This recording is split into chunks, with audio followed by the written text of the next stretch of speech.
Hello everyone, ഇൻഫോടെക്കിൻ്റെ പുതിയൊരു വീഡിയോയിലേക്ക് ഏവർക്കും സ്വാഗതം. ഇഗ്നോ യൂണിവേഴ്സിറ്റിയിൽ പഠിക്കുന്ന സ്റ്റുഡൻസിൻ്റെ വളരെ ഇമ്പോർട്ടൻ്റ് ആയിട്ടുള്ള ഒരു നോട്ടിഫിക്കേഷനാണ് ഇന്ന് മാർച്ച് 15-ാം തീയതി ഇഗ്നോ യൂണിവേഴ്സിറ്റി റിലീസ് ചെയ്തിട്ടുള്ളത്. ഇഗ്നോ യൂണിവേഴ്സിറ്റിയിലെ എക്സാം രജിസ്ട്രേഷൻ സ്റ്റാർട്ട് ചെയ്തിരിക്കുകയാണ്. എന്താണ് എക്സാം രജിസ്ട്രേഷൻ? ഇഗ്നോയിൽ നമ്മൾ എക്സാം എഴുതാൻ പോകണമെങ്കിൽ നിർബന്ധമായിട്ടും ഇതിന് മുന്നോടിയായിട്ട് നമ്മൾ എക്സാം ഫീ അടച്ച് രജിസ്റ്റർ ചെയ്തിരിക്കണം. എങ്കിൽ മാത്രമേ നമുക്ക് ഹോൾ ടിക്കറ്റ് കിട്ടുള്ളൂ, എങ്കിലേ എക്സാം എഴുതാനായിട്ട് സാധിക്കുകയുള്ളൂ. അപ്പോൾ ഇനി ഉടൻ തന്നെ വരാൻ പോകുന്ന എക്സാം 2025 ജൂൺ മാസത്തിൽ നടക്കുന്ന ടേം ആൻഡ് എക്സാമിനേഷനാണ്. അപ്പോൾ ഒരു ജൂൺ 2025 ടേം ആൻഡ് എക്സാമിനേഷൻ്റെ രജിസ്ട്രേഷനാണ് ഈ മാർച്ച് 15-ാം തീയതി തുടങ്ങിയിട്ടുള്ളത്. അപ്പോൾ ഓൺലൈനായിട്ടാണ് നമ്മൾ എക്സാം ഫീ അടച്ച് രജിസ്ട്രേഷൻ പ്രൊസീജിയേഴ്സ് കംപ്ലീറ്റ് ചെയ്യേണ്ടത്. അവസാന തീയതി 2025 ഏപ്രിൽ 20 ഒരു മാസത്തിലധികം നമുക്ക് രജിസ്ട്രേഷൻ ചെയ്യാനായിട്ട് സമയമുണ്ട്.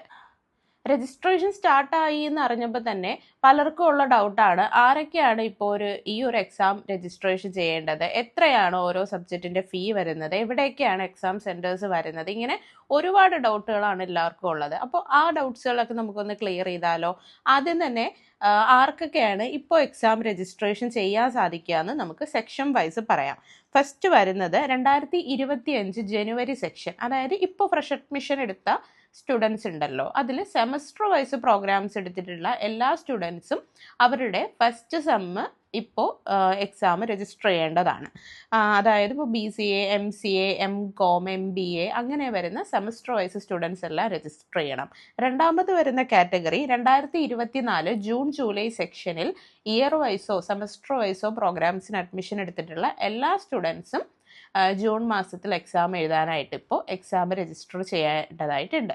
ഇയർ വൈസ് എന്ന് പറയുമ്പോൾ BA ഇംഗ്ലീഷോ MA ഇംഗ്ലീഷോ അല്ല ഇനി BA സോഷ്യോളജിയോ MA സോഷ്യോളജി അങ്ങനെയുള്ള ഇയർ വൈസ് പ്രോഗ്രാംസിനൊക്കെ അഡ്മിഷൻ എടുത്തിട്ടുള്ള സ്റ്റുഡൻസ് ഇപ്പോൾ രജിസ്റ്റർ ചെയ്യണം കേട്ടോ. പിന്നെ വരുന്ന കാറ്റഗറി, നിങ്ങൾ ഇതിനു മുന്നേ എപ്പോഴെങ്കിലും അഡ്മിഷൻ എടുത്തിട്ടുണ്ട്, പക്ഷേ മുമ്പൊന്നും എക്സാം എഴുതിയിട്ടില്ല, ഇപ്പോൾ എക്സാം എഴുതാനായിട്ട് താല്പര്യമുണ്ടെങ്കിൽ അവരും ഇപ്പോൾ രജിസ്റ്റർ ചെയ്യണം. പിന്നെ നാലാമത് വരുന്ന കാറ്റഗറി, മുമ്പ് നിങ്ങൾ എക്സാം എഴുതിയിട്ടുണ്ട് പക്ഷേ റിസൾട്ട് വന്നപ്പോൾ എക്സാം ഇപ്പോൾ പാസ്സായിട്ടില്ലെങ്കിൽ നമ്മൾ എന്ത് ചെയ്യണം? ഒന്നുകൂടെ എക്സാം എഴുതിയെടുക്കണോ അല്ലേ, സപ്ലൈ പോലെ. അപ്പോൾ ആ ഒരു സ്റ്റുഡൻസും പാസ്സാവാത്ത സബ്ജക്ട്സ് ഈ ഒരു സമയത്ത് എക്സാം രജിസ്റ്റർ ചെയ്ത് ഫീ അടച്ച് രജിസ്ട്രേഷൻ കംപ്ലീറ്റ് ചെയ്യേണ്ടതാണ് കേട്ടോ. അപ്പോൾ ചുരുക്കി പറഞ്ഞാൽ 2025 ജൂണിൽ നിങ്ങൾ എക്സാം എഴുതാൻ പോകണമെന്നുണ്ടെങ്കിൽ അവരെല്ലാം ഇപ്പോൾ രജിസ്ട്രേഷൻ ചെയ്തിരിക്കണം. ഇനി നമുക്ക് കുറച്ച് പ്രധാനപ്പെട്ട കാര്യങ്ങൾ പറയാം. എത്രയാണ് എക്സാം ഫീസ് എന്ന് നോക്കാം. ഓരോ സബ്ജക്റ്റിനും 200 രൂപയാണ് യൂണിവേഴ്സിറ്റിയുടെ എക്സാം ഫീ വരുന്നത്. അപ്പോൾ ഇവിടെ തന്നെ ഓരോ ഫീയുടെ കാര്യങ്ങൾ പറഞ്ഞിട്ടുണ്ട് കണ്ടോ. ഓരോ തിയറി സബ്ജക്റ്റിനാണ് 200 വരുന്നത് കേട്ടോ. പ്രാക്ടിക്കൽ സബ്ജക്റ്റ് ആണെങ്കിൽ 300+ ആവുന്നുണ്ട്. ഇനി പ്രോജക്റ്റ് ആണെങ്കിൽ 500 ഒക്കെ ആവുന്നുണ്ട്. ഓക്കെ, അപ്പോൾ ഈ BCA ആണെങ്കിൽ ലാബ് ഉണ്ട്, അവർക്കൊക്കെ കുറച്ചുകൂടെ എക്സാം ഫീ ആവും കേട്ടോ. അപ്പോൾ ഇങ്ങനെയാണ് ഫീ സ്ട്രക്ചർ വരുന്നത്. നോർമലി തിയറി പേപ്പേഴ്സിന് 200 രൂപ വെച്ചാണ് വരുന്നത്. എങ്ങനെയാണ് എക്സാം രജിസ്ട്രേഷൻ ചെയ്യാൻ സാധിക്കുക? ജസ്റ്റ് ഗൂഗിളിൽ പോയിട്ട് ഇഗ്നോ എക്സാം രജിസ്ട്രേഷൻ എന്ന് സെർച്ച് ചെയ്യുമ്പോൾ തന്നെ exam.igno.ac.in എന്നുള്ള ഈ ഒരു വെബ്സൈറ്റ് നിങ്ങളുടെ മുന്നിൽ കിട്ടുന്നതാണ്. അത് ഓപ്പൺ ആക്കി കഴിയുമ്പോൾ നമുക്ക് ഈ ഒരു കാര്യങ്ങൾ കാണുന്നുണ്ട്. ഇവിടെ അവർ വ്യക്തമായിട്ട് എഴുതി കാണിക്കുന്നുണ്ട് ഏപ്രിൽ 20 രജിസ്ട്രേഷൻ ചെയ്യേണ്ട ലാസ്റ്റ് ഡേറ്റ് എന്നുള്ളത്.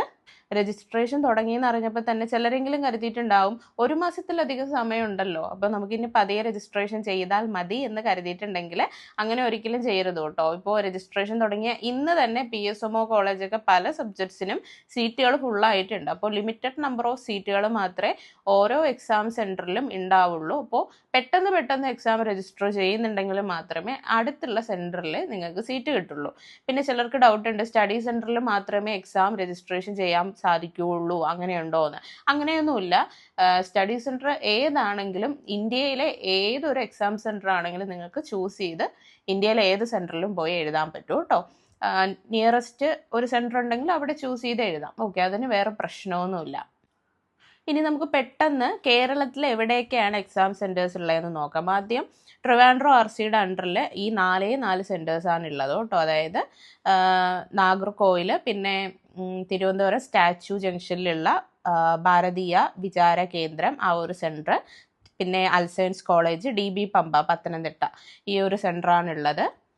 ഇനി കൊച്ചിൻ RCയുടെ അണ്ടറിൽ ഇത്രയും സെൻറ്റേഴ്സാണുള്ളത്. കലൂർ, പിന്നെ Thrissur, Ernakulam Nirmala college, Idukki, Palakkad ideal college, നാൻസർ വുമൻസ് കോളേജ്, അങ്ങനെയൊക്കെയുള്ള കുറച്ച് സെൻറ്റേഴ്സേ ഉള്ളൂ കേട്ടോ. വടകരയിലാണെങ്കിൽ ലിമിറ്റഡ് നമ്പർ ഓഫ് സീറ്റ്സ് ആണുള്ളത്.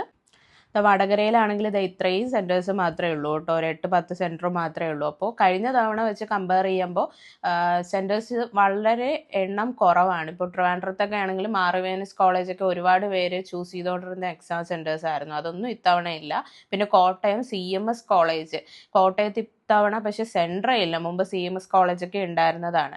അപ്പോൾ മേ ബി സീറ്റിൻ്റെയൊക്കെ ഇഷ്യൂസ് കാരണമായിരിക്കാം സെൻറ്റേഴ്സ് ഇല്ലാത്തത്. എന്തായാലും നമുക്കിപ്പോൾ നമ്മളുടെ ഡിസ്ട്രിക്റ്റിൽ സെൻറ്റർ ഇല്ല എന്ന് പറഞ്ഞ് എക്സാം എഴുതാതിരിക്കാൻ പറ്റില്ലല്ലോ.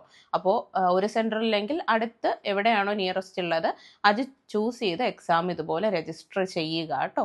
പിന്നെ ഇന്ന് രജിസ്ട്രേഷൻ തുടങ്ങിയ സമയത്ത് തന്നെ ഒരുപാട് പേര് നമ്മളോട് പറഞ്ഞ ഒരു ഇഷ്യൂ ആണ്, എക്സാം ഓൺലൈനായിട്ട് രജിസ്റ്റർ ചെയ്തു, അക്കൗണ്ടിൽ നിന്ന് ഫീ ഡെബിറ്റ് ആയി, പക്ഷേ ഇതുവരെ നമുക്ക് സ്റ്റാറ്റസ് കംപ്ലീറ്റഡ് ആയിട്ട് കാണിക്കുന്നില്ല, റിഫ്ലക്റ്റ് ആവുന്നില്ല, എന്തുകൊണ്ടാണെന്ന് ചോദിക്കുന്നുണ്ട്. ഒന്നാമത്തെ കാര്യം, ഇന്ന് രജിസ്ട്രേഷൻ തുടങ്ങിയതുകൊണ്ട് തന്നെ എല്ലാവരും ഈ ഒരു സൈറ്റിലുണ്ട്. അപ്പോൾ ഇടയ്ക്കിടയ്ക്ക് സൈറ്റ് ഡൗൺ ആവുന്നുണ്ട്. അതുകൊണ്ട് തന്നെ നിങ്ങളുടെ പേയ്മെൻറ്റ് ചിലപ്പോൾ കറക്റ്റ് സമയത്ത് യൂണിവേഴ്സിറ്റിയിൽ കിട്ടിയില്ല എന്ന് വരാം. അതുകൊണ്ടാണ് പേയ്മെൻറ്റ് സ്റ്റാറ്റസ് നോട്ട് കംപ്ലീറ്റഡ് എന്ന് കാണിക്കുന്നത്. അപ്പോൾ ഫീ അക്കൗണ്ടിൽ നിന്ന് ഡെബിറ്റ് ആയിട്ടുണ്ടെങ്കിൽ ഒരു 24 hours നിങ്ങളൊന്ന് വെയിറ്റ് ചെയ്യുക കേട്ടോ. വെയിറ്റ് ചെയ്തതിന് ശേഷം അടുത്ത രജിസ്ട്രേഷൻ ചെയ്യുന്നതായിരിക്കും നല്ലത്. കാരണം 24 hours കഴിയുമ്പോൾ നെക്സ്റ്റ് വർക്കിംഗ് ഡേ ആകുമ്പോഴത്തേക്കും ഒന്നെങ്കിൽ ആ ഒരു ഫീ നിങ്ങളുടെ അക്കൗണ്ടിലേക്ക് റീഫണ്ട് ആവുന്നതാണ്. അല്ലെങ്കിൽ ഇതേ പോർട്ടലിൽ ചെക്ക് ചെയ്ത് കഴിഞ്ഞാൽ രജിസ്ട്രേഷൻ സ്റ്റാറ്റസ് കംപ്ലീറ്റ് ആയിട്ടുണ്ടോ അതോ പെൻഡിങ് ആണോ എന്ന് നമുക്കറിയാൻ പറ്റും. ഓക്കെ, അപ്പോൾ അതിൻ്റെ ഒരു കൺഫർമേഷൻ കിട്ടിയതിന് ശേഷം മാത്രമേ രണ്ടാമതൊരു പേയ്മെൻറ്റ് ചെയ്യുന്നതായിരിക്കും നല്ലത് കേട്ടോ. അപ്പോൾ രജിസ്ട്രേഷൻ തുടങ്ങിയ സമയത്ത് തന്നെ ചില സ്റ്റുഡൻസ് പറഞ്ഞ വേറൊരു ഇഷ്യൂ ആണ്, ചില സബ്ജക്ട്സ് രജിസ്ട്രേഷൻ ചെയ്യാനായിട്ട് കാണിക്കുന്നില്ല. ആക്ച്വലി നമുക്കിപ്പോൾ തേർഡ് സെം രജിസ്റ്റർ ചെയ്യേണ്ട സമയമാണ്, പക്ഷേ ഈ ഒരു സൈറ്റിൽ ആ സബ്ജക്റ്റുകൾ കാണിക്കുന്നില്ല, അതുകൊണ്ട് രജിസ്റ്റർ ചെയ്യാൻ സാധിക്കുന്നില്ല എന്നൊക്കെ പറയുന്നുണ്ട്. അതും ഈ ഒരു സൈറ്റ് ഇഷ്യൂ ഒക്കെ കാരണമാണ്. അപ്പോൾ അവരെല്ലാം കുറച്ച് ദിവസം ഒന്ന് വെയിറ്റ് ചെയ്യണം കേട്ടോ. അല്ലെങ്കിൽ ഏതൊക്കെ സബ്ജക്റ്റ് ആണോ ഇതിൽ കാണിക്കുന്നത് അതെല്ലാം രജിസ്റ്റർ ചെയ്യുക. എന്നിട്ട് അടുത്ത സെക്ഷനിൽ ബാക്കിയുള്ള സബ്ജക്ട്സ് പെൻഡിങ് നമുക്ക് എഴുതിയെടുക്കാനായിട്ട് പറ്റും. ഓക്കെ, അപ്പോൾ സൈറ്റ് ഇടയ്ക്കിടയ്ക്ക് ഡൗൺ ആണ്, അതുകൊണ്ട് തന്നെ എല്ലാവരും കെയർഫുൾ ആയിട്ട് എക്സാം രജിസ്ട്രേഷൻ ചെയ്യുക കേട്ടോ.